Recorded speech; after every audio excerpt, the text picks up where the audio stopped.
What's good, everybody? Let's get the horns going. Leah is Ready ready. like fish and spaghetti. What's good, B. Leah? Good to see you again. I can't believe it's like another week already. Like we were just here, Facts. and here we are again. Facts. And what's today? Today's the 19th. Mm-hmm. So we are, what's that? 12 days away from 2021. Maybe, Wow. possibly. That sounds just about right. Yeah, anyhow. Yeah, the year is about to be over. 2020 is about to be to the left, to the left. Everything you own in the box to the left. So we are so glad that 2020 is going away. Take Donald Trump with you in the box and go to the left. I think maybe I should preach on that next week, right? To the left, to the left. Yes. Anyhow. So we have to give horns Oh, to Belia. Yeah. And Tiffany is asking, what up, Tiffany? She's asking, are we talking about non-marital relationships today? Yo, we talk about everything, and whether you're in a relationship, so I know I put the word monogamous, but yo, let's just use relationship. So we're gonna talk about everything. So please hit us with the questions. Shout out to Tiffany Llewellyn, ASJ. Let me see who else is watching. So the 18 people that are watching us right now, hit us up in the comments. Let us know where you are tuning in from. We want to give you horns. We want to give you a shout out. We want to let you know that we appreciate you for rocking with us and for just tuning in. Pauline White, what's good?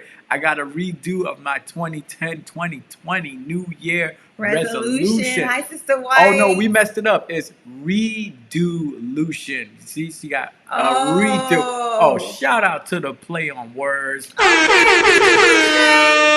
We need a New Year's redolution, yo. Facts, big facts on facts on facts, receipts, and everything. Gabriel Daniels. What up, Gabriel? You get a horn blessing. Oh man, man. PG County, Maryland. Yo, me and B Leah, we about to do some real cool stuff. Matter of fact, I gotta holler at B Leah about Raise Your Voice, but she's over at Tacoma Academy. So shout out to Tacoma Academy. Shout out to Shamika Samuels, my sister who's out there doing amazing things, and to the entire staff that's out there. So yo, it's gonna be lit. 2021 is gonna be super lit. Okay, Gabriel, you're watching from Cambria Heights, New York. That's what's up. Yeah. Miss Arlene, where were you last week? Huh? We didn't see you in the comment section. She Arlene. wasn't there last week? No. Oh man, we missed you, but shout out that you made it through another week. Oh, you ready to go back to Florida? Listen, when I saw that snow that you guys had, I was like, yeah, I'm good. Yeah. Texas is great. Yeah, I do not miss that snow, the cleanup. It's beautiful when it falls, right? But that cleanup. Yo, nothing is worse than when you shovel your car out of the snow and then the snow plow comes and pushes the snow back on top of your car. Yeah. And all you gotta do is just keep going back and forth just to get your car. I don't miss that. So shout out to the East Coast. We love the East Coast, but not during the winter. Nope. Don L, he always hashtag what up, Don? live from New York.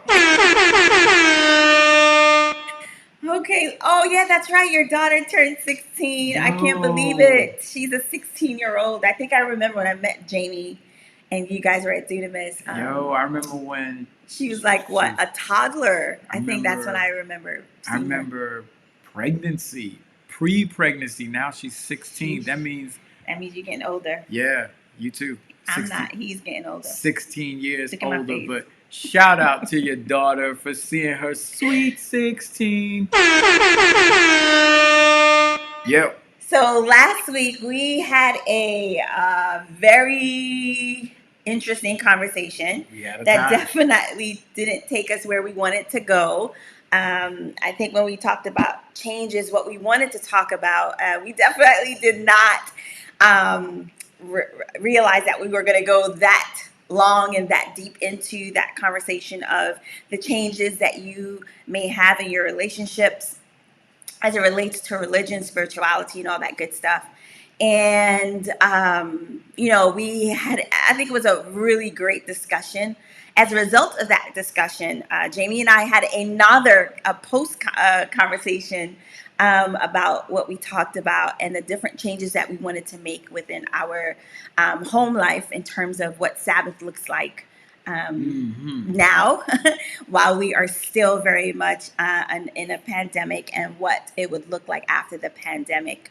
I also had an opportunity to speak to some really good friends of mine, and essentially they are, I basically brought what it is that we talked about last week to them, what I wanted, what we wanted as a family, and what we want to share in with other families.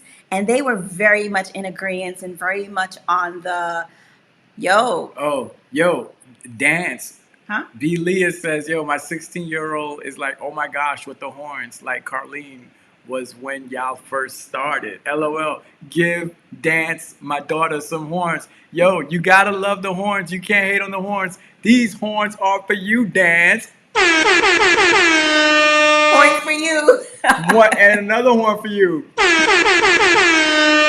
There we go. We getting it lit up in here. Oh my gosh, with the horns. She's annoyed by the horns. Yo, the people coming for the horns, and so it's not the people. It's just a 16-year-old, right? Yeah, I remember what it was when I was 16 and But when we first started, you used to get annoyed by the horns. No. Oh yeah, I did. I hated the horns. I did. Yeah, but now the horns are what make. I somebody told us that we should get a T-shirt that says horns.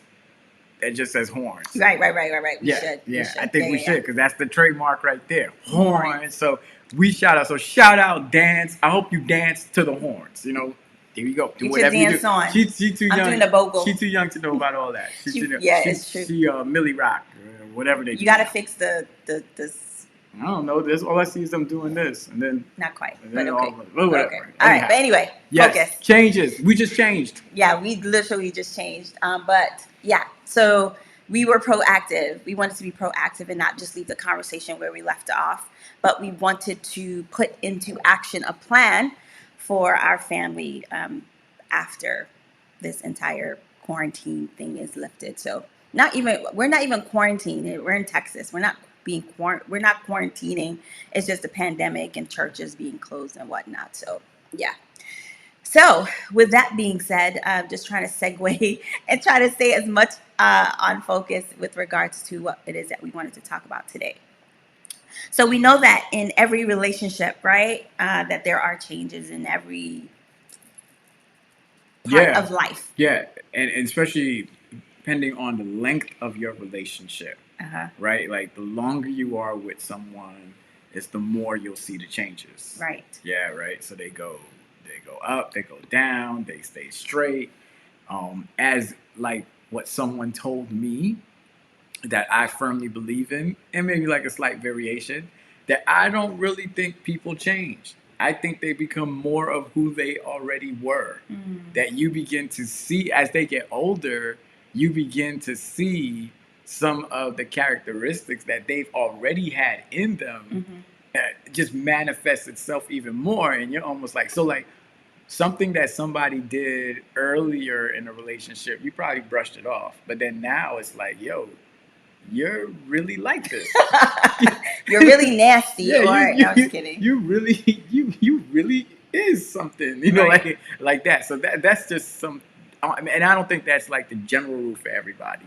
I think that there are some variations that people do develop and people do mature and other things. But there's some like core characteristics that are in you from since you are a child, and they begin to just develop more and more and more and more, where it's to the point it's like, yo, you haven't really changed. You've always been like this. It's just I'm seeing it more now. It's like a grown-up version of who you are. Facts. Right? You see that in some people, as you just mentioned, that you will kind of see those signs or those things that they do or that thing that they do. And you're like, maybe when they get a little bit older, it'll change and it will be that like that. It won't be like that anymore. But sometimes it changes. There is a change, but that change is now on a different level, right? It's magnified in a different way based on the situation or the circumstance. Yeah, I would love to ask the audience, do you think people change?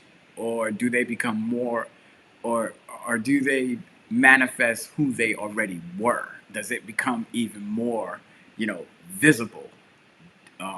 In I don't even know how to end the sentence, but do people change? That's pretty much it. What do you think? So, um, yeah, same person. We just live together now, and we can see each other with no mask on. That's Yes, true. That is so true. Let me put that up there. Yeah, the mask is crazy because when you first start dating somebody, you don't start off a relationship like my daddy left me when I was X years old, and I have lots of problems and issues with commitment, and I don't know how I'm going to fare out in this relationship. So tell me about yourself. Right. It never starts like that. You try to be on your best foot forward. So you try to put your best foot forward. You try to. I don't know. It depends on the individual. Some people hide a lot more at the beginning, and slowly but surely, based on trust, based on you building that relationship, then you begin to reveal some things that are intimate, some things that are not something that you would reveal on the first date or the first time you start talking to someone. So I think there are things that should, I think in that time, I think it should, I don't think when you meet someone that it should automatically, the mask should automatically be dropped. I don't know. What do you guys think? What do you think? No, I think you definitely have to protect yourself because you want to be able to trust the person, right? So you don't want to, and then you don't know, like you don't want to give somebody something and then they run off with it. So Exactly. It's like when when we were kids and some random cat would be like, "Yo, can I ride your bike?" You already know if you growing up in Brooklyn or you grew up in the hood, and some random cat that you met is like, "Yo, can I ride your bike?" That means your bike ain't coming back. Right? You just got robbed. You just got robbed. You just gave away your bike. So it's the same thing with like relationships. It's like, you're random right now. We just met. So I don't want to give you this because you may just run away with it. And then there is that person who is walking around with something that was important to you or something that you wanted to keep. So yes, masks should be on in the early stages of a relationship until there's some sort of substantial foundation that is built. Very true. Tiffany said, I think over time the masks drop once. Comfort level sets in. I also do believe people change as they experience themselves in a new, more evolved way, as well as life experiences can change you. So I think it is a mixture. I agree. I definitely think that that is something that does happen where you evolve, you experience life, and with experiencing life, you can change for the better or for the or for the worse. Marvin says people change only when they come to grips with their flaws and decide to improve themselves. That's true. That's a good I think point. when you are, that change requires you to notice or to make or to acknowledge, something is definitely not right. I want to become better. That's when I think change happens. Yeah. Tiffany also says, I feel like right now, self-awareness is highly valued. So we are digging deeper into ourselves in a new way.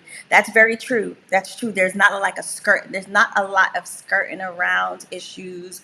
We're a lot more real in your face. Like, this is me. This is this is me. This is who I am. And I think we're a lot more,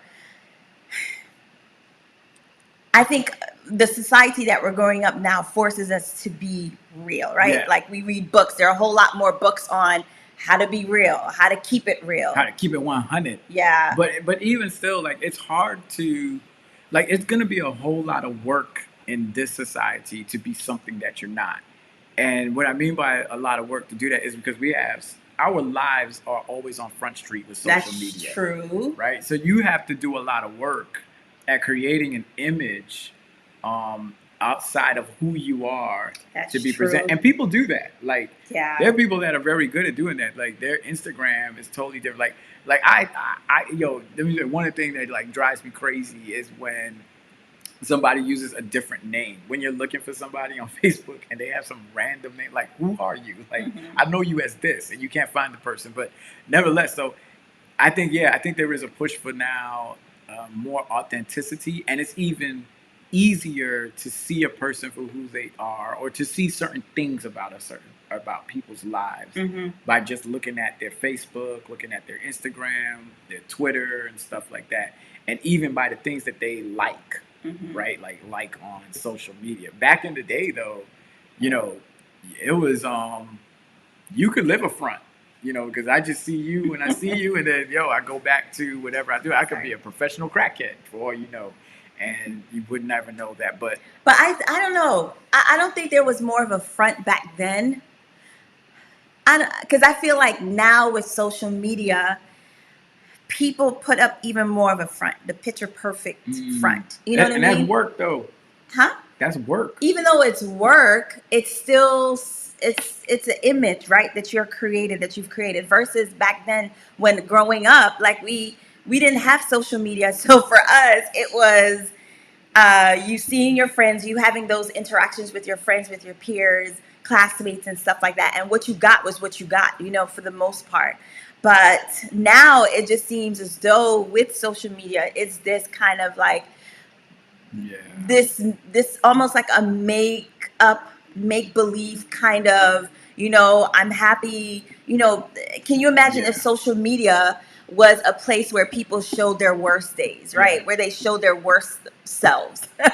I think it would be probably like amazing, right? Because we will then begin to recognize how much of the same we are, versus in this generation of social media where you look at someone else's page and you're like, man, they look like they are living their best life. They're traveling, they're doing things, they're doing this, they're doing that. And you're just like, yo, like they're living their best lives. And sometimes that comparison comes into play where you're just like, oh my gosh, my life is a wreck because I don't have anything going on. And this person is doing amazingly well according to the pictures, versus they could probably be living in a 1-bedroom space where their best pictures are taken outside because their home is not. So it's just, I don't know. It's just. So I retract. I agree. I think it's probably easier to put up a front now. Yes, I think so. And to create a life that you don't really live now versus that it was back then. And even still, right? I think I'm going to go back to when I was in high school. I was creating an image, a social media image, just by how I was dressing, to give people off the image that I had it better, or I was broke. I had like on expensive clothes with no money in my pocket. Mercy Jesus. So I was giving off. So I think actually this is what's changed. I think the game has morphed, but it's still the same rules, right? So it's still the same. Let me act like something I'm not to impress other people, so that they can like me. Because before we had social media, we were just trying to get likes from people that were in our circles, right? Right. Like if we're in the street or walking, be like, "Oh, you cute." Oh, for the girls, for the girls, it was for us. At least for me, it was the ma. Right. Can I holler at you? That was the likes. Right. Now it's on a whole nother level where it's like, yo, I got to keep up this front, so that I can be this. And then what's happening is that people are falling in love with the image. And then when they get to know the person, they like, oh, this is not the same person that I see where I'm liking those pics. That's not that same person. Right. And even back then, right? Like there were guys or girls in high school who looked like they had it going on. Dress fly, sneakers, always Jordans. They just always look well connected. Then when there's girls that I knew in high school. And then when you went to go visit where they lived, or when you actually got to talk to them, you began to hear like, yo, what's really good? Like, yo, you got a lot of issues. So we were walking social medias. We were walking Instagrams. We were walking Twitter, walking Facebook. And then now they just took it to the next level where it is now. So, how does that tie into relationships when you start dating the person and you begin to see who that person is, but you put in a whole lot of investment in the relationship? Like that's when it gets hard, right? Like how do you walk away after you put in so much investment in a relationship of time and money and all this stuff, and you see the changes in that person? God forbid, now you get married. Now if you got married and you were seeing that before, then that's you take that L. Right. That's on you. Yeah. If you saw those red flags and you got married, you got to take an L for that. But as Tiffany was asking, in a relationship, boyfriend, girlfriend, or that, you see these changes and you're like, ooh, wait a minute, what's happening? What do I do? Yeah, I don't even know, honestly. You run. It's hard. I'm gonna be honest, because I think we kind of had like everyone now knows our story. So it's like after you've invested all that time, energy, money, possibly, like how do you retract? Like how do you reverse? How do you just say, you know what, this isn't for me? Um, but I guess if you know what your needs are, if you know what it is that you want and what you're living to live with and what you aren't willing to live with, I think that's what it comes down to. Like, what are you willing to deal with in a marriage? It's really complicated. Like I don't think there's no right answer, because there are other changes that happen in relationships. Sickness. Mm-hmm. You don't you don't want to walk away from somebody when they get sick, right? Something terminal, or even in our marriage, right? I would say that there was a change when a change came into our relationship when we changed locations. Mm-hmm. Like when we moved from New York to come to Texas, there was a change in our relationship. For sure. And so changes, like, sometimes they can be internal, and then there are external factors that contribute to these modulations and these differences in relationships. And what type of change is okay to walk away from somebody, or what type of change is it okay to stick it out? Because there's some people, I believe, that if you get sick, they like chuck the deuces, and they moving on. I don't know. I think it depends on the individual, honestly, right? Like my mother always used to say, you make your bed, you lay there. Like, she didn't say it like that. Whatever she said, whatever the saying. She said, you make your bed, you lie in it. Okay. That too. But I just feel it's up to the individuals, whatever the individual feel what they are able to deal with. Because I could sit here and say, well, this, and this I can't deal with. Like, that's something that I can't do. But some other person can say, absolutely, I can deal with that. I can do that. So I think it's just based on preference, it's just based on experience, it's based on the connection that you have with that individual, to say, well, okay, I'm going to stick it out, or I'm gone. I can't do this anymore. Yeah. How much will you put up with? Because depression is a real thing that enters into relationships, and depression causes people to change. You can go from, you can literally go from working, being happy and hanging out, lose your job, and then you're just like, I don't want to do nothing else no more. Lose a loved one, a parent, and I don't want to do nothing no more. And I think that, when we talk about relationships and marriages, I don't even think sometimes we consider within the vows, we know that we want to be together forever. But like, to really contemplate that life and death, and through sickness and health. Like, because nobody wakes up thinking the worst can happen. We always think the best can happen. We have thoughts or images of our marriages and our whoever we're dating, and it's going to be great. And there are going to be a few mountains to climb and a few valleys to go through, but we're going to make it together. But when it actually happens, when the rubber meets the road, it's another story. That joint is on another level. So Tiffany's got a question here. How soon is too soon to begin being authentic and sharing some of the more difficult things? Good question, Tiffany. Great question. I think you'll know that. Like, I can't sit here and say after 3 months. I can't sit here and say after 5 months. I think it's gradually, piece by piece. But you have to really be able to trust the person who's on the other end. And I think you trust them by giving them little bits and pieces. Yes. And then also, too, I think what's important for, like, with me and you when we were dating, what was important was the fact that you would ask questions. And you were interested. Like, I can tell that you were interested in knowing about certain things. Yeah. Yeah. So I saw like there was like it was genuine. If you with somebody and they just sitting there just like, you talking, they like this,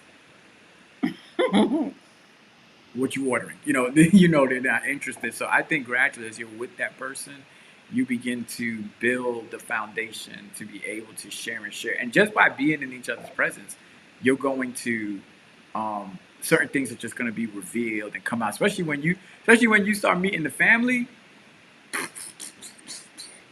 Yeah, I think to that question, I would say, of course, you know thyself more than anyone else. But I, I believe, especially for women, but then again, it depends on your experience, right? It depends on how you share, how you view people in terms of trust, right? If you're a person that trusts easily, you'll probably share a whole lot faster than someone who doesn't trust easily. I also feel as though like if I think a lot of the times that for let me speak for myself. When I share something, I've sat with that thing for a little bit, right? I've processed it a little bit, and I've come to a place where I say, okay, if I share this thing and I hear it somewhere else, it's okay because I've somehow resolved, I've somewhat come to a place of accepting that if this thing is shared out, it's okay. I'm good with it because I've done the work for me. That's something that has helped me in terms of whether or not I should share soon. But for me, it comes down to trust, right? You trusting that person with your feelings, your emotions, because sometimes when you share, it's not just about sharing, it's about what the person that you're sharing it with, how they are receiving it, right? Can you imagine me sharing something devastating, something that has happened in childhood, and then the person that's listening, they're probably like, oh wow, yeah, okay. Yeah. And then they kind of go on and it's like, whoa, you have like not even connected, you have not even like said anything or responded in a way that I would know that you truly care about me. So sharing too soon, I think that's entirely up to you, but you have to come to a place of, yo, if I share this thing, I'm okay with it if he or she has mentioned it to someone else because Yeah. So Yanni said something that I think it kind of confirmed Renee Hampton said something that I think kind of confirmed what we're talking about. There are some things that are so deep, they get revealed organically over time. And I'm talking about repressed, hidden things like trauma. That's it all depends. true. Yeah, it does reveal itself That's true. over time. And there are things that while you're dating, you are never going to see about a person until the day you marry them. And then you probably won't see those things about that person maybe 3 or 4 years into the marriage. Yes. That you're like, wow, I never knew this was there because we have a lot of repressed, as you were, emotions and things that we've been through that always come to light. And then family, man, family has a way of bringing you to a place, that you don't want to be in. Because I always say, we didn't just marry each other; we married each other's families. Right. Right. So yeah. I liked what Rose said as well. She said, "I think it flows. It'll be organic. A conversation is flowing, and then it seems like the right time to open up." So that's good. That's a very good, very good response as well.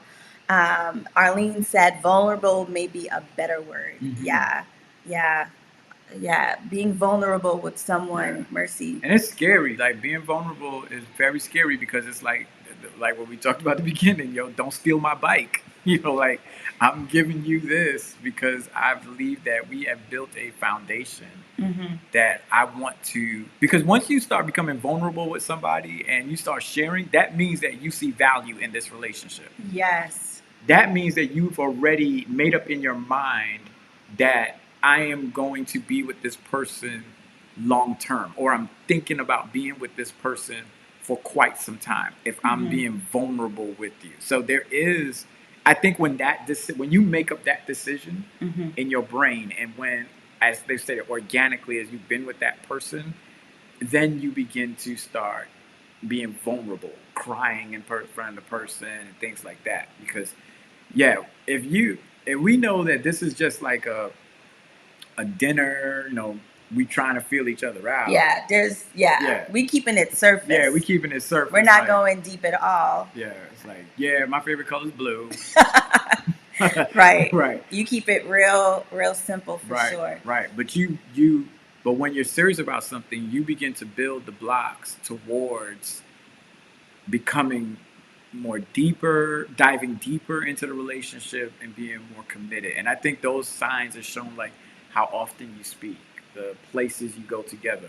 Oh, praying together. When you start praying and worshiping together, that's if you are Christians, that's something important. And then when you start coming over, when you start inviting somebody to the house and you start sitting down and meet with the family, those are signs that you are serious about going further and deeper in this relationship. Right. That you're not just going to keep it surface. Yeah. Man, you guys are hitting us with some gems today, my Lord. I think sometimes in terms of vulnerability, I listened to Brene Brown. I don't know if you guys have, if you've listened to her podcast or whatnot. She's like really big on, she's really big on vulnerability. She has even like a TED Talk and whatnot. And so one of the things that I'm learning about vulnerability is that most of the time it's seen as a weakness, right? When you are vulnerable to someone, you seem like you are the weaker, lesser person. But for her, she thinks that vulnerability is actually your greatest strength. And as Renee said, it's not for the faint at heart at all. It is not, because vulnerability is something that, you're bearing your soul, right, to this person. You are revealing to someone that things that you probably have never revealed to someone. Yeah. And so coming to that place where you're opening up yourself and you're expressing your deepest thoughts, your deepest experiences, that's not for everyone as well. Just because it's your greatest asset or whatever, it is not meant for everyone. Yeah. And another thing too, Black people aren't allowed to be vulnerable. And when I say that, I mean that we as a people always have to be strong, especially the Black woman. She has to be superwoman.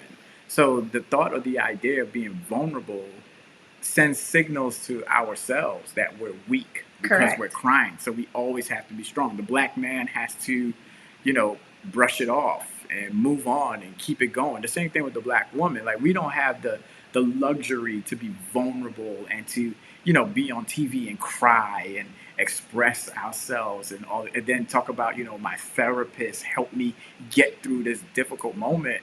In our brains and what we've grown up and what we've seen from our parents is, this is life. This is hard. This is what you got to do. Fight through it and get through it. So I think that hurts a lot in our relationships and in the things that we do, because we're just not afforded with the advantage or the privilege to be vulnerable. Correct. And so even when we're dating in a relationship, like, I can't show you my weakness. Yeah, like, what? No, I'm not weak. No. I'm always Thanos. And I even think, and I think even as a female, like, oh man, we can go so deep into this thing because, man, I just remember when dating Jamie, being raised in a single parent home where your mother is considered to be the superhero, right? Where she doesn't show much emotion in that way, where things just have to be done, the bills have to be paid, and then I remember with Jamie and I dating, I remember us, like, he would want to open the door for me, right? And yeah, that's nice. That's chivalry, right? Like, yeah, open the door for me. That's cute, whatever. But then after a while, I was like, I can open my own door, because it's almost like I don't want to, at that time, I didn't want to show him that I was weak, right? Because I've not seen a weak woman, and I don't want him to see me as weak. And so it took me some time to be like, it's actually a good thing that he's wanting to do that. But for me, I'm just like, I have to fight that, what society's telling me. I have to be strong. I can do it all by myself. I don't need you. Thanks, but no thanks. Yeah, and it's so difficult for me because I'm taught Yo, you want to show that woman that you love her. You want to show that woman that you care for her. Open the door for her. Open this, do this for her. So while I'm trying to do that, she's like, nah, I open my own door. I pay for my own meal, all this stuff. So, it's that. Yeah. And then, I look weak in front of my friends or whatever it is. Or, no, not in front of my friends, mentally for, trying to assert myself in being like, what's the word I'm looking for? Not chivalry, but to do kind gestures and to take care of a woman the way that she should be taken care of. But hey, off that, Rose hit Rose. Oh man, Rose, this question right Rose, here. I feel like you need horns right now. Rose, this question right here.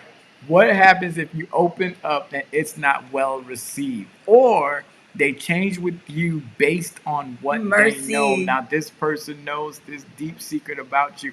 How do you walk away from that? That ain't easy.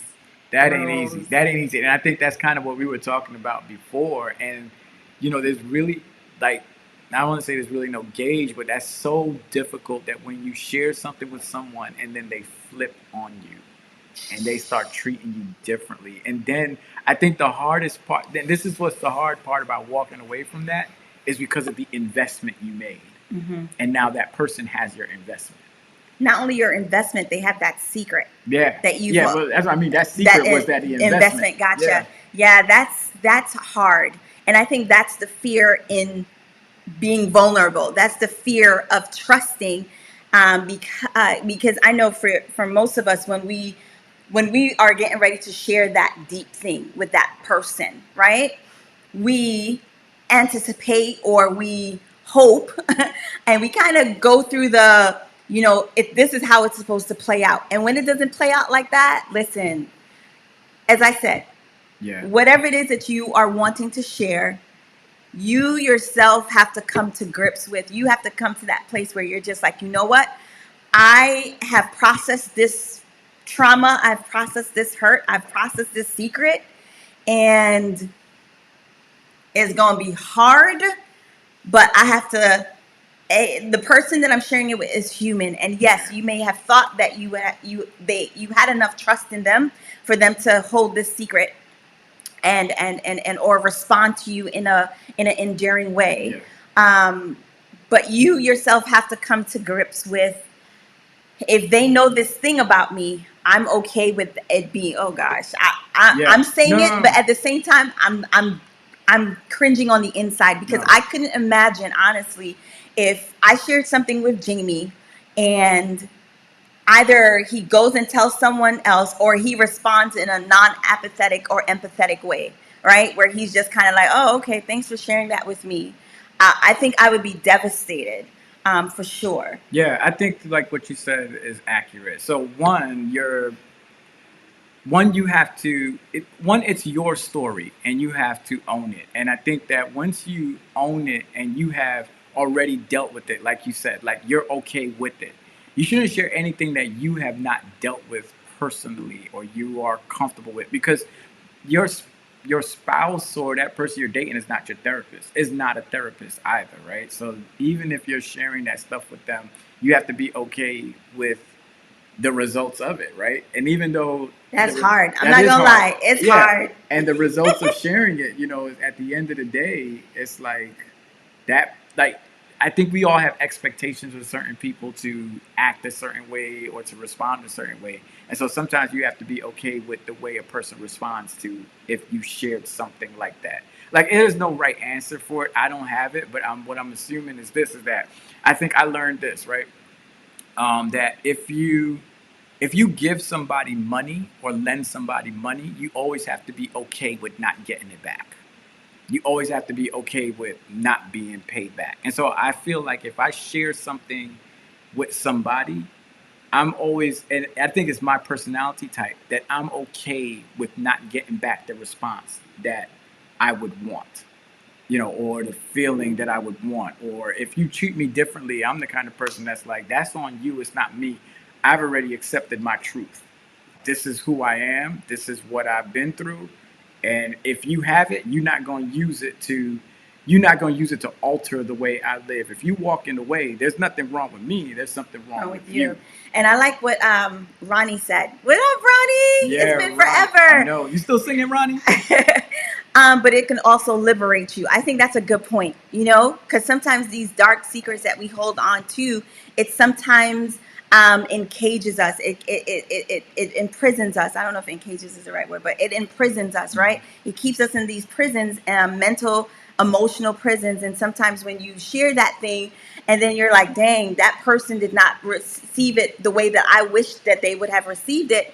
There is still a freedom that comes, like, where you probably are forced to start to deal with that particular issue or that particular secret, or whatever it is, or you just come to the place where you just, like Jaime just said, like, you know, it is what it is, you know? Yeah. Although hard, it is what it is. It is, and you really have to, like, in your dating that person, you're really like, you're studying that person, and you're studying how they deal with different situations and different scenarios and different things that you tell them, right? Mm-hmm. Like, you know, when you don't give them the full information, when you give them certain tidbits, or like, you know, perfect example, like, yo, this happened to me at work.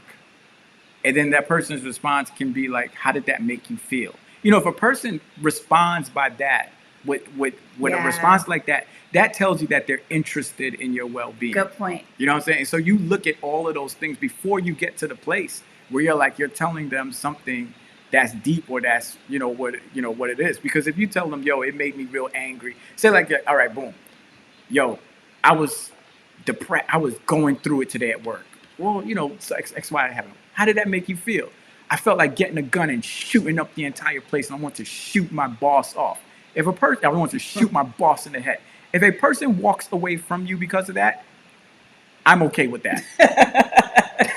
I'm walking away from you. I'm leaving you. I'm gonna give you, but before I leave, I'm gonna put the therapist number on the table and be like, I'll take the check and we'll talk after you get the therapist. And I'm just saying that how a person handles, like, the little things will help you know how they're gonna handle the big things. But there are some people that flip on you and be like, and, you know, and at the end of the day, sometimes you probably need to be happy some people walk away from you because they can't handle some of the things that, you know, true.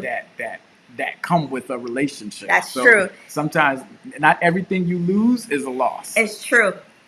And let me say this right now. I know that maybe you guys have heard this before, you may not have heard it. But for Jaime and I, in terms of like other, not from Jaime's and I experience, but from other married couples or other couples. So there were some things that I was vulnerable enough to share with Jaime while we were dating. And then there were some vulnerable things that I shared with him after we got married. I didn't share my entire soul with him while we were dating. There would be, you know, little things, and of course it got to like the big things, the issues or the experiences that I've had.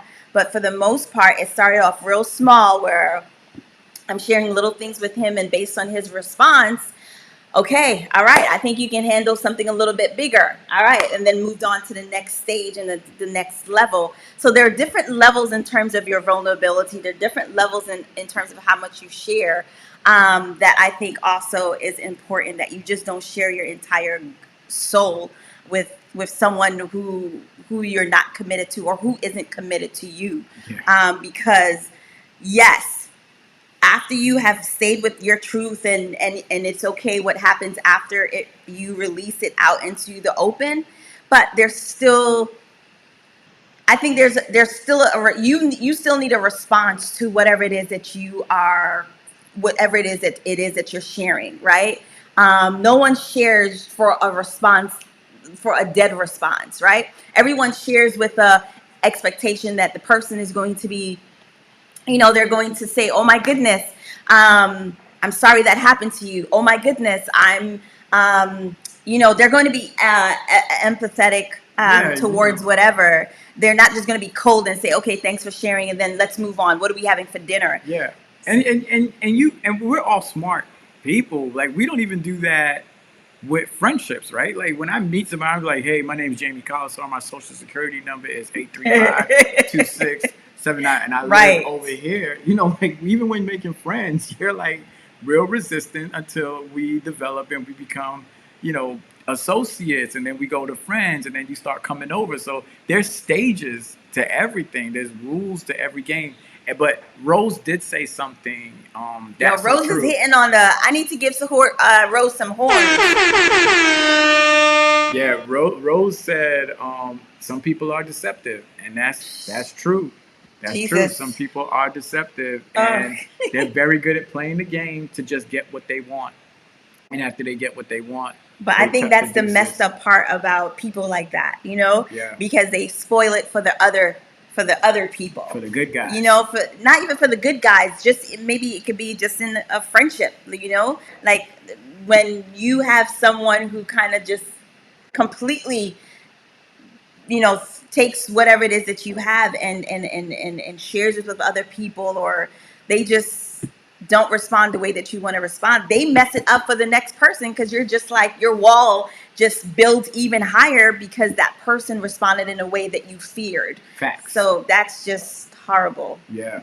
Yeah. Thank you, Jordan. Talk about the good guys like ourselves. Yeah, I mean, there are good guys. I don't think anyone is discounting the fact that there aren't good guys. But I think that there are. You came in real strong. I don't think I came in real strong. I just think it's a reality of it. No, I didn't. I think it's just a reality of it all. Like, there are just some people who make it bad or worse for others. I think that's why a lot of us walk around with walls. The good guys. Sometimes the good guys don't turn out that good. I did. Yes, you did. That's what matters. Okay. Horn. I do my own horns. I don't even need the computer. But yeah, that thing, that vulnerability. Yes, Carly. Yes, I agree, Carly. But yeah, I do definitely feel that that you, when you're being vulnerable with someone, like, you have to test the waters. Yeah. Test, as they say in the Bible, test the spirits. Yeah. Because you can't dive deep in. You can't. What is it?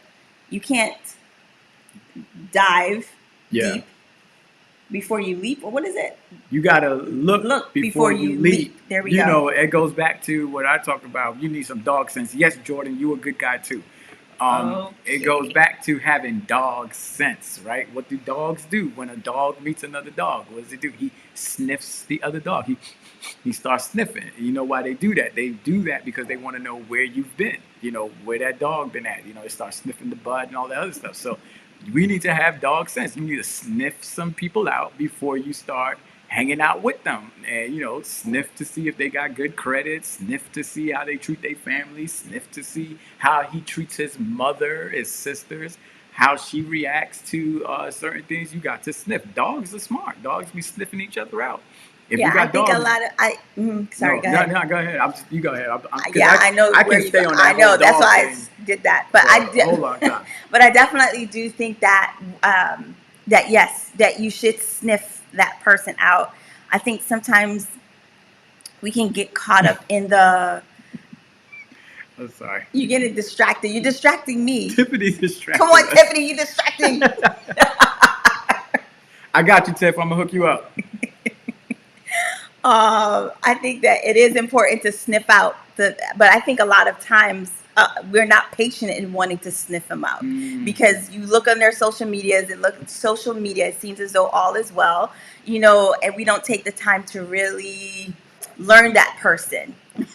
Yeah. We don't take that time to learn that person. Yeah, what we learn is the image. And that's what we fall in love with, the image. And we fall in love with a lot of images, or our imaginations take those images and create scenarios. It creates stories, a movie, right? Yeah. Lights, camera, action. Create reels, right?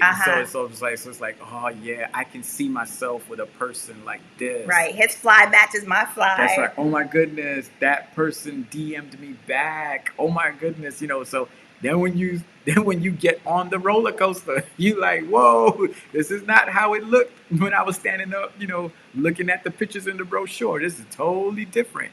So we have to come out of the fantasy and begin to actualize what are the realities and what am I willing to put up with and what do I have to give in this relationship. Yeah. What do you? Whew, what are you willing to give up? Because Yeah. I know that. I mean, I'm gonna be honest. I don't know what dating would look like if I were like single and we weren't married. I don't know what dating would look like for me. I probably won't be dating. Yeah, it's hard. I'm praying for you all out there. My prayers are with you. Only because it's there's just so much. Well, I think too. There's just so much. There is, know what? No, but I'm gonna say because it was super basic back then. Now it just seems like it's super complicated. I'm gonna say this right now. You are making yourself sound really old. Right I know because I have friends who. And the reason why it's so overwhelming is because we're not in that era anymore. Like Tiffany said, it's ghetto. Yes, it's ghetto. We're not in that era no more. We grew up in the era where the only thing we had were phones, and we were just talking to our sidebar. We had to spend a good 10 minutes explaining to our daughter how a phone works. Like she had no idea. She's like, how does the other person on the other line, on the other phone hear? We were watching My Wife and Kids, and in the episode, Claire was talking to her friend, and the father picked up the phone, and he heard what she was saying. And to Amber, her mind was blown. Like, how can he hear what she's saying on the phone if she's talking to somebody else? Because the only thing they know are cell phones. So I think why it's so overwhelming to you or to us is because look at all the comments. Like all these people around our age. No, Tess is not our age. Okay, Tess is not our age. B. Leah is around our age. Tiffany know about high five. You gonna tell me Tiffany know what high five in MySpace is? I know, but Janelle know what high five in MySpace is. But still, I just feel like we had it a little bit simple back then. Now it just feels like it's super complicated. It just feels as though like the quality of dudes aren't the same. I mean, I could be misspeaking, and you guys let me know. Maybe because I'm not looking, but Arlene Stevenson knows. I shouldn't do that. I shouldn't. Wait. I should take that back. I said because I'm not looking, as if to say it was weird. I'm not looking. I'm not looking. Oh, I was about to say. I'm not looking, but I'm just saying that it's just really. Arlene knows hard. about Black Planet. All right, and if we have any Latino people on here, they know about Mi Gente. That's what social media for us back then. So it looks overwhelming, but it's probably even, I don't know. I'm thinking dating might be. Akesia, whatever Akesia, she's like, you don't even want to know. I'm assuming it's like, yo, if I see a picture that I like and I see that you like that picture too, I'm gonna text that person to be like, yo, you know about this person? Tell me about this person. So I think the social networking about an individual is probably easier now. This guy she said aim. I'm sorry. Yo, I'm sorry. That's right. She know about dial-up. That's what she got. Who out there know about MSN Messenger? Oh my gosh, you throwing it back right now. Exactly. That's what I'm saying. But yo, when I see people when I ask people for their email and they telling me blank at AOL or blank at Hotmail, you don't got to tell me how old you are. I know you old. You old. I already know I know what era you from. So why you still got a Hotmail? Oh my gosh, I can't. I am hot. But yeah, Netscape. Oh my gosh. Netscape, Net Zero, OmniPoint, cell phones, MCI. Oh my gosh, I'm dying. You're really throwing it back. Oh gosh. I had to hope AOL when the phone wasn't being used. Listen. Yo, these kids don't know about, you couldn't go on the internet if somebody was on the phone. And if you go on the internet and your mother come home, she'd be angry because she'd be like, I was calling you all day and the damn phone busy. Because you on the internet. Oh my gosh. Oh gosh. So someone says I'm beeper old. Another Arlie says we are payphone. Oh, yo, you guys remember payphones? Where you had to, if you had a boo who had a beeper, you had to go to the payphone, right? Then you had to, what is it? You had to beat them. And you had to beat them the number that you are. The number of the payphone. Or you used to get real fancy and like beat them like different messages with the number H. Yes. I think 4. What was it? 4, 3, 3. I don't remember. All I know is that it's like you be on that payphone, you get the number of the phone, and then you'll hear a beep.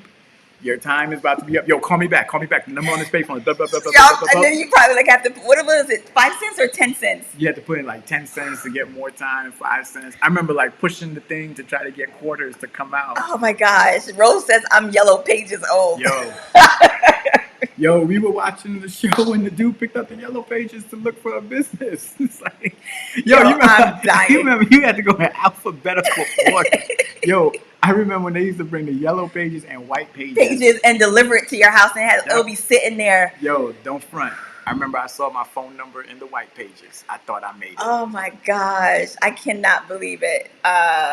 Yo. Yeah. Oh, it was 10 cents? I thought it was 5 cents, but it was 10 cents to keep talking to that person. Yo, you know how old we are? We are, in order for you to when he lived in Massachusetts for school, wasn't that considered long distance? Yep. And if you call from state to state, we had to get a phone card. Calling card in order to call each other to another state. Yep.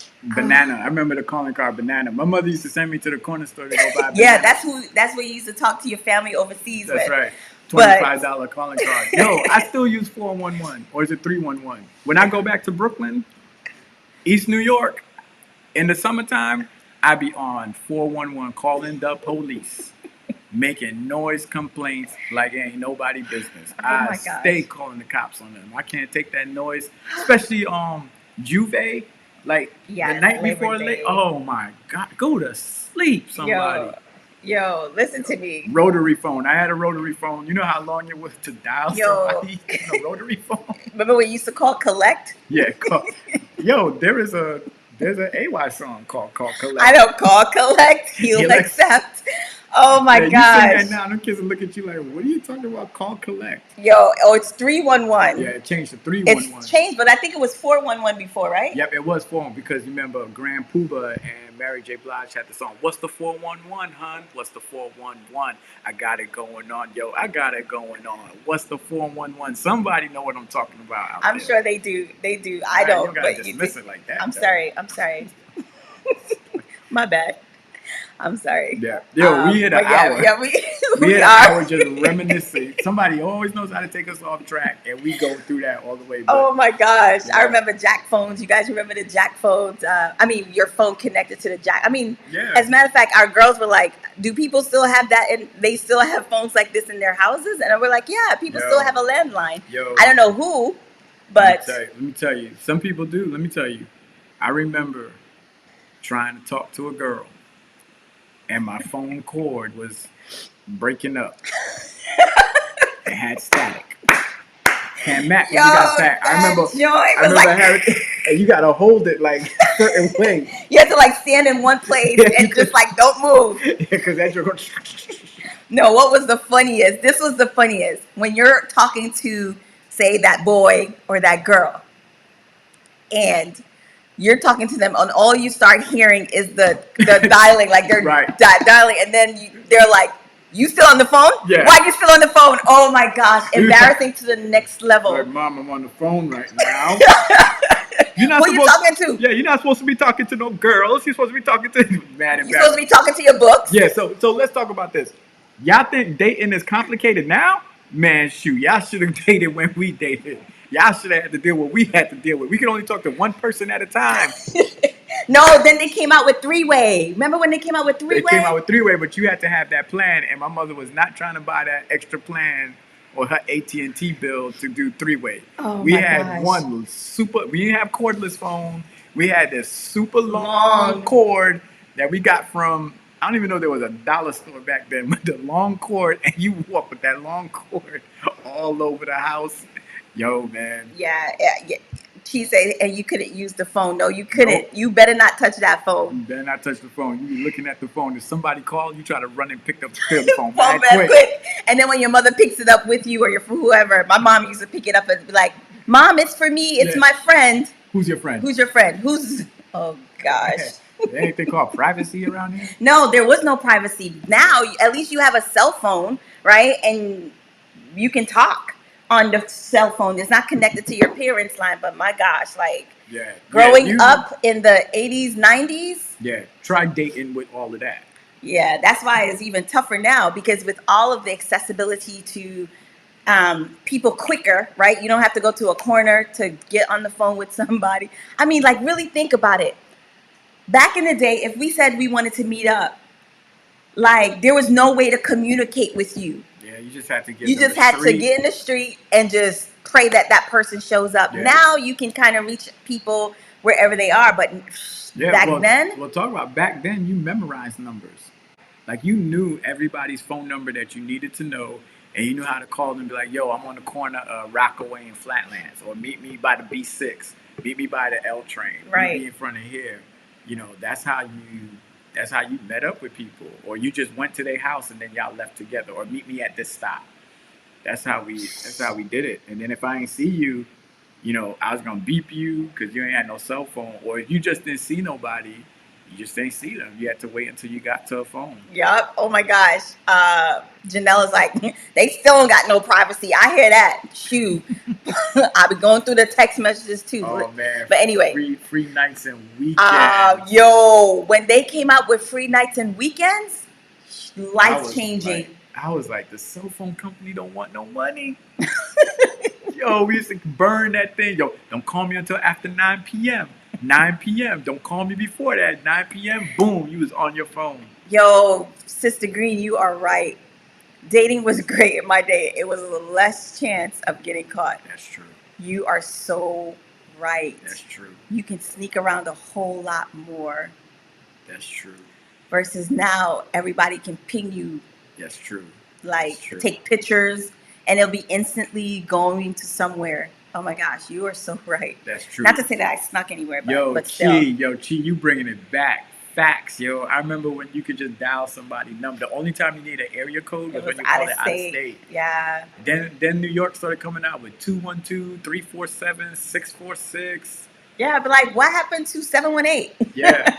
It wasn't it wasn't just 718 anymore. It was something else. Yeah. But Ronnie's bringing us back. Thank you, Ronnie. She's like, she said dating isn't hard though. Okay, all right, Ronnie, we need to. She said, call me. Mm-hmm. No, that's not what she said. She said, I'm like that.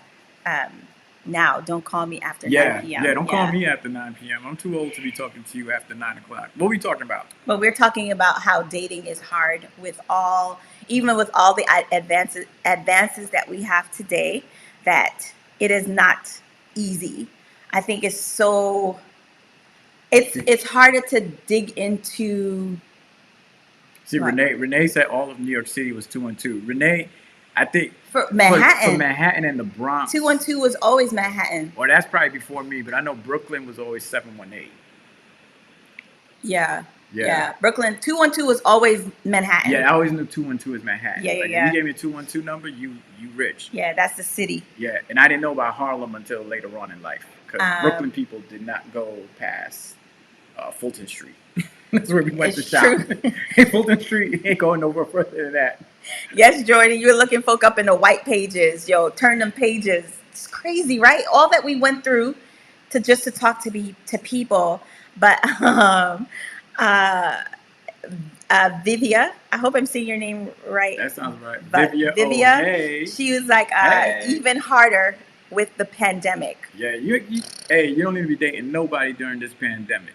Quarantine. Treat everybody like they got COVID. You got COVID. I know that there's some people being creative with it though. Like, you're doing it via Zoom or FaceTime. You're doing dates that way. But I can't, as I said, I cannot imagine dating, especially I think for the women, for the girls, I think it's hard. But for the dudes, like with women back then, I don't think makeup and hair and like the lengths that women go to now. Some women, not all, some women go to kind of get done or did up, as some would say. That's a little bit scary as well. And I was telling Jamie, now you have dudes with the wig, with the wig, right? Lace front. With the lace front, or it's like, yo, nothing is real anymore, in a sense, where it takes a while for you to really be able to get comfortable. It seems as though, this is just my humble opinion, it just seems as though it'll take longer to be able to connect with someone, because you're going through so many layers of them. Not only emotional layers, but I'm also thinking about the physical layers. But like, yo, who are you today? Like. Yo, Janelle was like, yo, this.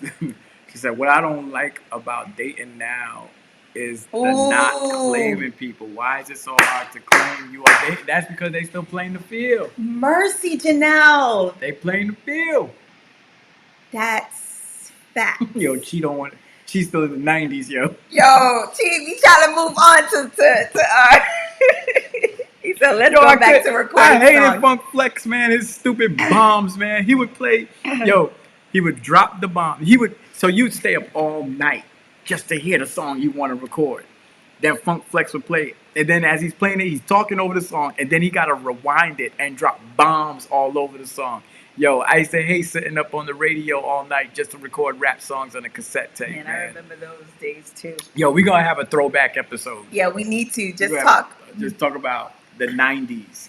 Ronnie says there's no physical. If I talk to a dude and he's out in these streets now in this pandemic, that's a one and done. I hear that. Because he got COVID. Now is when we need to start writing of letters again, as we did in the past. Yo, my kids don't know what it is to write a letter, drop it in the mailbox. They don't know what a card catalog at the library is. They don't even know what an encyclopedia is. Yeah, because everything is at their fingertips. Yeah. Britannica. You knew whoever had Britannica, they was rich. No, they just had a little bit more than some. He says Malia said he got COVID and the clap. Right. And the clap. Oh my gosh. And you mess with him, you're going to get clapped back. But yeah, I do think that, that G got some. Yo, that's mad funny. But I do think, on the real, you guys are we're probably going to have to have like some single people on, so they can so we could talk about that, what that looks like right now for them, and how are they navigating, and even giving some tips or suggestions for some of our single people out here, because I know that's hard. I don't know nothing about that life. Tess says dating is information overload now, and we have so much access, but no attention of commitment. Yeah, and I think that's what what's her name was saying. Janelle was saying that, it seems as though nobody wants to claim anyone. It's almost like, wait, Jamie, focus. The comments is getting great. I know. I think it should be. See, I lost my thought. What she was saying was just like, no one wants to be committed, or to say, hey, we are in a committed relationship. We're acting like we are, like we're doing things like that people would do in a committed relationship, but you don't want to claim me, or you're hiding my picture on Instagram. Before, when we were dating, there was no like claim her or claim him in a picture. Now, if you don't see that person in a picture, you're almost like, are we together? But I think that goes with a little bit of immaturity too, because I shouldn't need to broadcast my business in order for us to be claimed or committed. But I know that it is very, very, very hard for you guys. And my heart literally goes out to you guys, because I know, focus. Sorry, I got to shout out Renee though. I know, because I know that especially in this pandemic, I know it's not easy. I got to shout out Renee, because I had World Book. She said, Oh, I had Everyone World Book. had World Book, and the haves had the Britannica. It's true. I had World Book. The I white had World joints, Books. white No, joints. mine were blue. Mine were white, and it had the blue thing on it. So no, mine were blue. Yeah, you probably had the old edition. I got the newer one. Boy. Bye. I didn't want to say it. You are so. We over an hour. Some things about your personal life should remain personal. I think so too, Renee. I definitely do think that as well. Like everything shouldn't be public, because I would hate to broadcast you on my social media feed and on my social media page, and we break up in a matter of like what, months or a year or years later, and it's like not years but like 2 years later, and then it's almost like the questions start coming. Oh my gosh, you guys are not together, or people start assuming, oh my gosh, they're no longer, I don't see them with pictures anymore. And people start assuming, and it just gets really complicated when you put your business out on Front Street, because everyone feels as though they should be, have that front seat into your business. But I think there's some serious times we're living in for our singles. I know married people are going through too, right? So, yeah, so maybe that's what we'll do sometime. If some of you would be willing to jump on in our on our show on this platform to kind of talk about singleness and how you are trying to navigate it, especially now in these times, because I can't imagine. So if you want to be down, I want to be down. If you want to be down, please send us a message. If you'd like to share your experience, we get real, we get honest, but also chill. Please let us know, because this will be something that we would love to just explore. Oh my gosh, Sister Simmons. We miss you, Sister Simmons. She did not just say that. She says that I still don't post my husband just in case things. Ma'am, you guys have been married for 35 years. That's real she talk. said, but in case what? Just in case things don't work out. Ma'am, ma'am. That's real talk. I don't think so. Like that's wow. Renee is the homie. Yeah. Mm-hmm. I think it did win the whole internet. Like she just shut down the conversation. Like I've never heard of a person 35 years into their marriage talking about just in case it doesn't work out. Simmons, though. We miss. I know she's doing it. Tell Brian we said what's up. It's been a minute since I've seen him. Brian. All the family at Ephesus. I got to pop in for the Christmas program today, so that was wonderful. And so we miss the Ephesians. Yes, we do indeed. All right, so you have a rap today? No, I don't rap no more. I gave that up. I retired. Are you serious? Yeah, I'm so sad to hear that. Yeah, I'm so sorry to hear that. I'm trying to be like, I don't want to be Michael Jordan. Are you sure? Yeah, I don't want to be like Michael Jordan wearing the number 45. I want to be Michael Jordan wearing number 23. So I'm sorry, folks, that you had to hear it today. I was going to do like a press conference, but yeah, I don't rap no more. Well, can you do one final rap? I don't know. I'm off that now. You have to come forward a little bit because you're blurring. I'm blurring? Yeah. I'm off that. Yeah. Pastor James moved on to other things. So. Man, that is so sad. I'm passing the baton to you now. They want to hear you rap. I don't rap. There is not a. Some of this had to rub off on you. Come on, hit them with some bars. None of it ran off, or I got nothing. I gotta dance. That's all I got. That's all I got. Oh, look, Vandion is here. Right. Sample. Oh my goodness. Oh, Vandion has it like that. He can just come on and say, "Rap, homie." Yo, you got it. Van is the bishop. I got to rap for him. Yo. So wait, is this? I just want to know, is this your final rap for forever? Yeah, final rap forever. This is gonna be it. Okay, so no more rapping after this. No more after this. Oh my gosh. I'm retiring. Come on, Jay and Beyonce. What you want me to rap about? Van, what you want me to rap about? What you want me to rap about? Oh, you're asking Vadion. I'm asking you too. Van, somebody in the comments. Well, somebody. I think it should be, because it's your very last one. Mm-hmm. I think it's because it's your last one that you should definitely do a rap that's like earth shattering, right? Because like Michael Jordan did like his biggest whatever. But I think you just feel it within your soul and let the Lord use you. Like, let him just pour into your heart and your mind and just let it flow. Yeah, I got it. I got the flows. Horns. So, and the people go. Wait. Yo, I'm about to get into my rap. I know, but I was about to introduce you. All right, go ahead.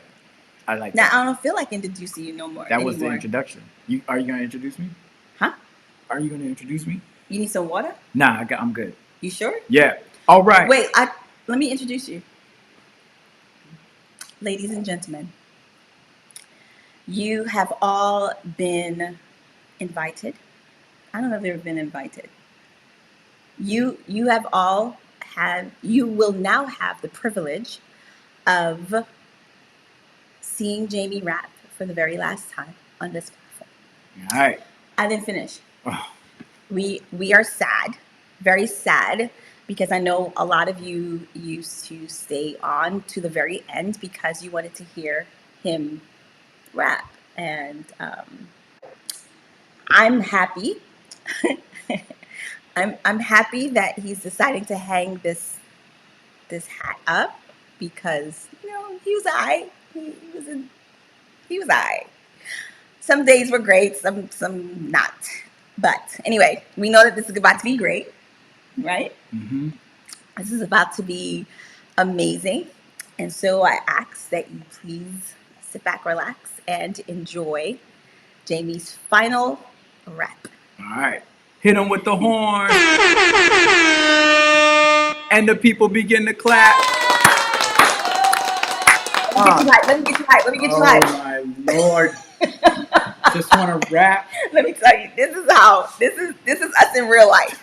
Like, let me just do the thing so the people can go. I know, this is us in real life. This is what happens, right? All the time. But okay, I was just trying to hype you up. All right, gotta do it again. Get the people the horns.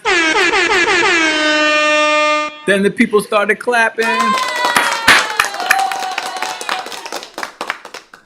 And now I'm rapping. Yo, Lord, you gotta pardon me, because I be going hard in the paint like James Harden be.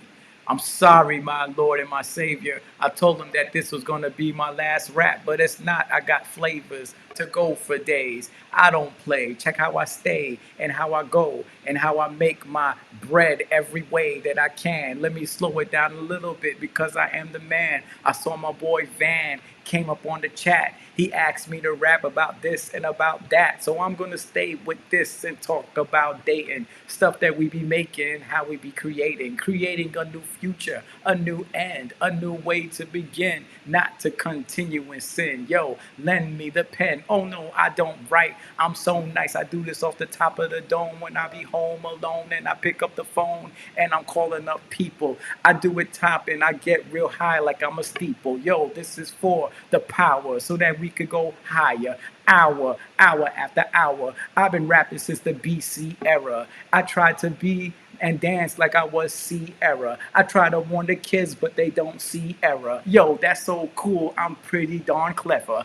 And I can do this anyway or anyhow, anytime. I could always drop a dime, line after line. I'm a 7-day Adventist preacher. I try to do the gospel because I'm trying to reach her through the way that I know how to. My bars are so dope. My bars are so dope, I don't even know what to do. I got them for days. I never play around. I stay breaking this stuff down so you could come around. Yo, y'all want something that's deep and profound. How should I do it when I go downtown? Understand this, what I say comes out the head. The man who sleeps on the floor won't fall off the bed. Yeah, that was deep, played around in your brain. I do it again and I don't say it the same. You are just lame if you don't love God, if you don't read the Bible and you don't worship hard. I'm not gonna stop rapping because it's in me. I can't leave it alone, G. I'm that nice, B. Yo, the Knicks is coming back this year. Y'all thought we was done. You're in for a scare. When my boy R.G. Barrett and Toppin is popping, ain't nobody slipping, ain't nobody flopping. I'm dropping these bars. I can't even believe it. Somebody get your camera out so you can see it. It's easy how I do it. Yo, they said don't retire because I got the beats. They hot like fire. Fire burning, burning. Now you're learning. Now you are discerning. Everybody's looking around. They are squirming, running from the rap genius. That's who I be. My bars and my words be coming out of me. It's so easily. I'm with my girl Carlene. Not to be mean, but she is a queen who jumps up on the scene with her mean high heels. Everybody knows we moving in steel. We tougher than leather when we put together. We get through anything. We manage all the weather. Paces and faces. Yo, we are making. Even though we have changes, we stay together. Yo, I love this. I love this so much. I can't stop rapping. You thought I was gonna quit? Son, you must be crazy. You best forget it. Yo, go pack up your bags and go somewhere else. I got the stuff on lock. Yo, I never melt because I'm so hot. How you do that? You don't make no sense like a candle in the sunlight. You gonna be done. And I did that just for fun.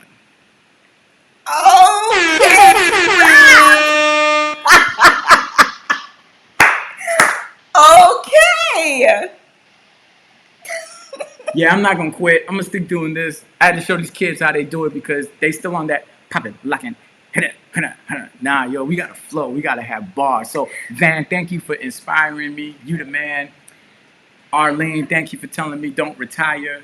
Tiffany, thank you for saying, hey, yo, I'm gonna be the first rapping pastor. I'm gonna rap a whole sermon, yo. Rap the whole sermon, yo. 40 minutes straight. Bars. Fire. Light us up. Burr, burr, burr, burr, burr, burr. Boom. Vivia, oh, hey. Hey. Oh. Hey. Yo. Oh.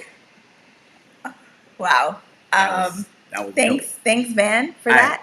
I amaze myself. I'm just so nice. I like blow my own mind. How you do that? How you blow your own mind? Yo, thank you, people. Yo, we got to be out. Don't worry, next week I'm going to have some more bars. I'm not quitting. I'm not retiring. I can't leave rap alone. It's I thought you said you were. Nah, I can't. Can't leave the game alone. It needs me. Who's okay? The people need me. They need to hear what I got to say. Okay. All right. We will take that. And hopefully you'll just keep getting better. Yo, I can't get better. I am better. I can't get better. I'm like aged wine. I don't get better. I'm already there. I'm dope.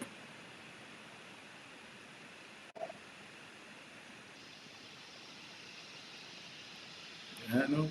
You're speechless. I know. I'm speechless because you said, I mean, you are dope. But I still think that you could do a little, you can practice a little bit more. Practice. Yeah. Practice. This is a gift. You don't practice gifts. I think you still need to practice a little bit more. Give the people the gift. No. Practice a little bit more so that it can be better, right? Because we're always in a place where we're changing and we want to get better. And so I think you should practice some more, and you can practice some more so it flows a little bit better, right? You don't see my anointing. No, I see your anointing, but I just think you can get better. That's all I'm saying. I just feel like you just keep practicing. That's all I'm saying. That's all I'm saying. Just keep practicing, and that's it. Yeah, we're gonna. It's getting like. Do you guys see this? This is what I call shade. Shade just came here. It's getting real shady in here. Look at this. It's getting real shady. That's like shady. Look at that. It's got shady in here.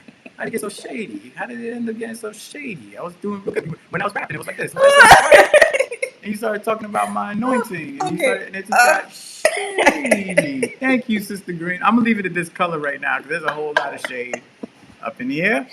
I'm not shading you. Look at the people. Look at the people. The people saying, "You are pastor. You are perfect. You got this, Jaime.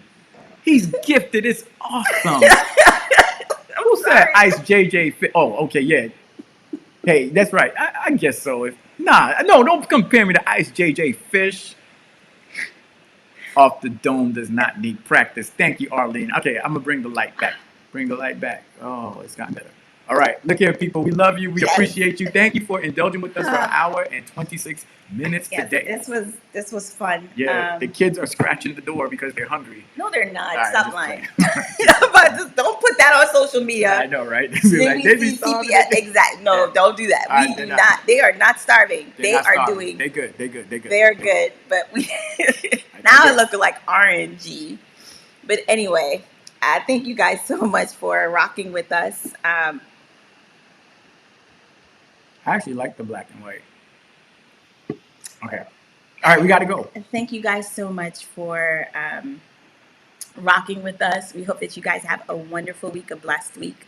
Next week, we're going to come back. We still ain't talk about what we really wanted to talk about, but it's all good. I think we talked about what we needed to talk about, which was great. Thank you guys so much for, engaging with us, and sharing with us your opinions, your comments, and stuff like that. It really, really is amazing. Yeah. I look forward to speaking with you guys and seeing the regulars, and then seeing people that pop on every now and again randomly. But we truly appreciate you guys. We hope you have a blessed week, and we'll see you next week, God willing. Yeah, please hit the like button, the share button. Hit us up on YouTube, subscribe, and we appreciate you and love you. This is Jaime and Carlene.